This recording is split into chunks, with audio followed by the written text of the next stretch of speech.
गावातलं जर आमच्या जर विचार केला तर 60% मतदान हे राष्ट्रवादीच्या बाजूला राहील. कोण उभं राहिलं राष्ट्रवादीचं आता?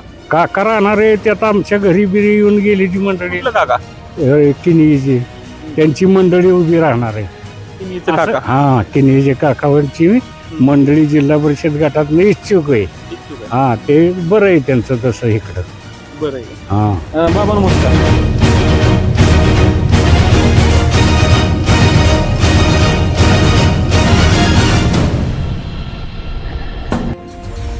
तुमचं स्वागत आहे. काय सांगालच्या खास एपिसोडमध्ये. मंडळी नमस्कार. आज आपण पोहोचलोय वाटा ठिसूळ जिल्हा परिषद गटामधील या कोलवडी गावामध्ये. कशा पद्धतीने इथं राजकीय कलगीतूर आहे. या कोलवडी गावचा विकास झाला का हेच आपण इथल्या ज्येष्ठ नागरिकांकडून जाणून घेणार आहोत. सकाळचे वाजले 9 आणि याच माध्यमातून जाणून घेणार आहोत आपण कोलवडीचा विकास माजी जिल्हा परिषद सदस्यांनी किंवा इथल्या स्थानिक आमदारांनी केला का हेच आपण ज्येष्ठ नागरिकांकडून जाणून घेऊ. बाबा नमस्कार. नमस्कार. इथलेच करायला. हो हो काय सांगा. वसंत बर्गे माझं नाव. वसंत बर्गे नाव. हा बरं काय वाटतं कोलवडीचा विकास झाला का थोडक्यात काय सांगाल? कोलवडीचा विकास मागील सत्ताधारी मंडळींनी केलेला नाही.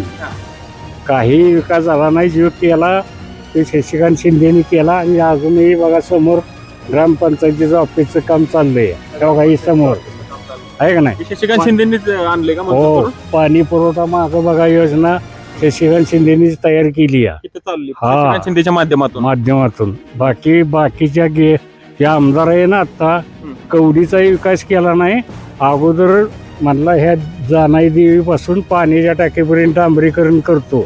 9 लाख रुपये मंजूर केलं.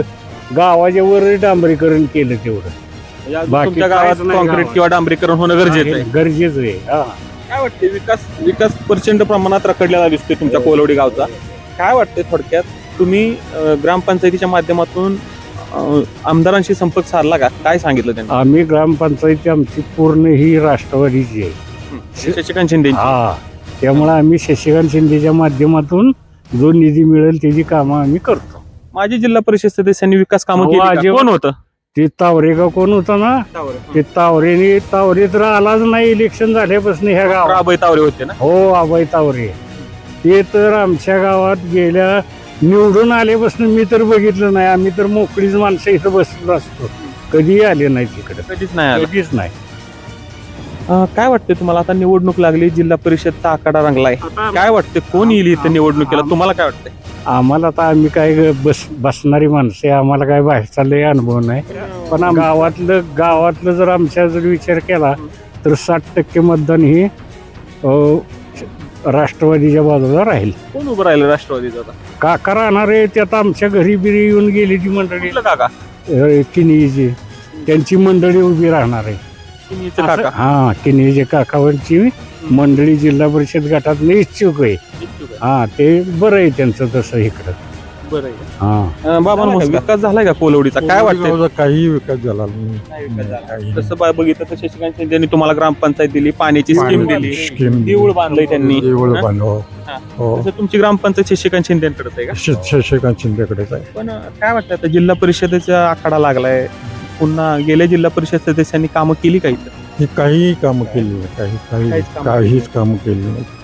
आता कोण उभं राहते? काय त्यांनी सांगितलं की नीचे कोणतरी काका आहेत ते उभे राहते. निजे काका कोणतरी उभं राहिलं असं ऐकण्यात आलेलं आहे. येतात का ते? इथं गावात आले का? गावात आली होती गावात आली होती. काय म्हणजे त्यांनी काय तुम्हाला आश्वासन दिली मी निवडून आल्यानंतर करीन वगैरे तसं काय? काही ते आश्वासन दिलेलं नाही. पण ह्यांनी सांगितलं चांगले चांगले येतील. त्यांच्या मिसेस उभे राहतात वाटतं. मेसेज होता. मंडळी नमस्कार. ज्येष्ठ नागरिकांकडून जाणून घेतला की कोलवडी गावचा विकास झाला का? आणि याच माध्यमातून त्यांनी सांगितलं की जे या गावचा विकास केलाय तो म्हणजे फक्त विधान परिषदेचे आमदार शशिकांत शिंदे यांनी. त्यांचीच या गावावरती सत्ता देखील दिसून येते. तर काका अजून मी तुम्हाला विचारतो की आता येणारी जिल्हा परिषद आहे. काय वाटतंय तुम्हाला की कशा पद्धतीनं गावचा विकास येणाऱ्या जिल्हा परिषद सदस्यांनी करावा? तुम्हाला काय वाटतंय? आम्हाला तर मस्त वाटतंय की बाबा चांगला विकास करावा. गावात डांबरीकरण व्हावं, स्वच्छता व्हावी. आणखीन काय बस बाकी काय इथं बरं आहे. हा मूलभूत विकास झाला पाहिजे गावचा. झाला पाहिजे. मूलभूत विकास झाला पाहिजे. तसं पाहिलं तर रस्ताही बरेच दिवस झाला हा रखडला गेला. भयंकर लोकांना त्रास झाला या रस्त्याला. वाहतूक कोंडी झाली, इकडे एस टी बंद झाली आमची सातारा ते देऊरपर्यंत तर बंदच आहे का नाही. बाकी तशी तिकडून फिरून जाते, त्यामुळं म्हाताऱ्या माणसाचं आणि लहान मुलाचं शाळेत इकडे देऊळला जाणाऱ्या साताराला जाणाऱ्या मुलांचं भयंकर त्रास लय होते तर अजून मोठा चालू. हाल झालं, मोठा हाल झालं.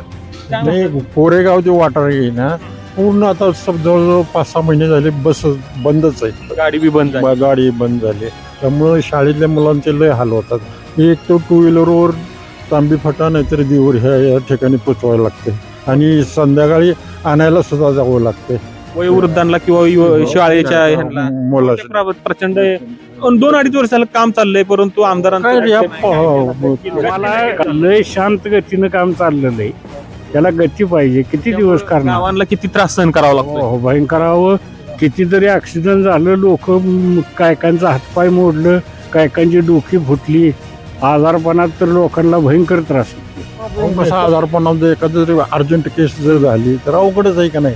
जर स्वतःची गाडी असेल तरच तो जाऊ शकतो, नाहीतर काय आहे का जाण्याला मार्गच नाही, पर्याय नाही. मंडळी, अजून एक खंत दिसून आली की या मार्गावरती जे रस्त्याचं काम चालू आहे, जे दोस्ती ढाबा ते कोरेगावचा रस्ता, हा मोठ्या प्रमाणात कॉन्ट्रॅक्टरनं खांदून ठेवला आहे. परंतु मोठ्या प्रमाणात खंत आहे की इथल्या लोकांना या रस्ता इतक्या दिवस खांदून ठेवल्यामुळे जाणं येणं शक्य नाही.